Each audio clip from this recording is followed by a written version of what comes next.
Hello guys! Andito naman po ako para ipakita ko po sa inyo yung paggawa ng isang regular dough.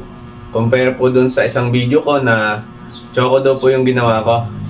Kaya po samahan nyo po ako para makita nyo po yung mga proseso at step by step para magawa po ang isang regular dough. Kaya po samahan nyo ako and let's start! 1,000 grams of flour, 2 teaspoons of yeast, 1/2 cup skim milk. Yan, ang gamit ko po dyan ay gatas na nabibili po natin sa mga tindahan. Mas masarap po din yan. Ganun din po ang presyo tulad ng mga skim milk na may brand. Matapos po, gilagyan po natin ng butas sa gitna. At dyan po natin ilagay yung mga ingredients. 500 grams ng tubig, 2/3 cup sugar,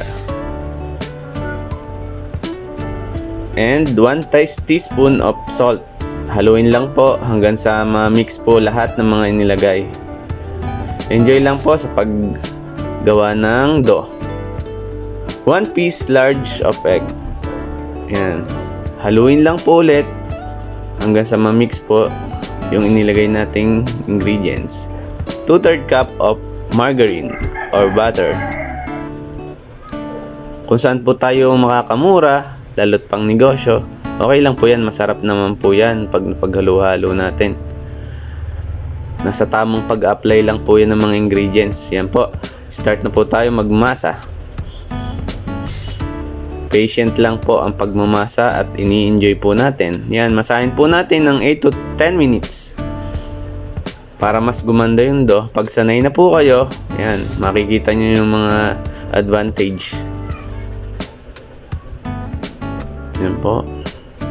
Habang nagmamasa po, isipin natin yung ating mga pangarap para mas ganahan po tayo at ang mga mahal natin sa buhay.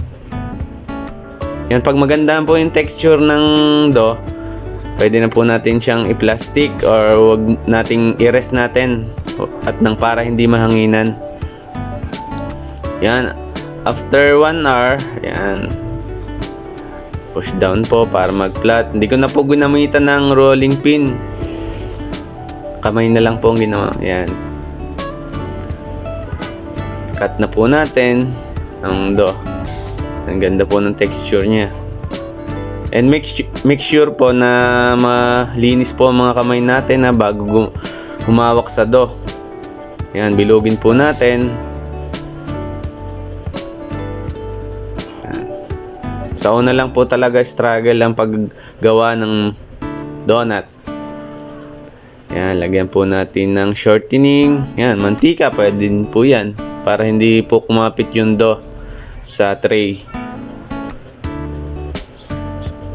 Guys, easy na lang po sa mga sanay na. At shoutout po sa mga master baker po natin dyan. Mabuhay po kayo. Yun guys, at maraming salamat po sa inyong panonood, sa support po. Sa mga followers ko po, salamat po at mahal ko po kayo. God bless po. Ingat po lagi.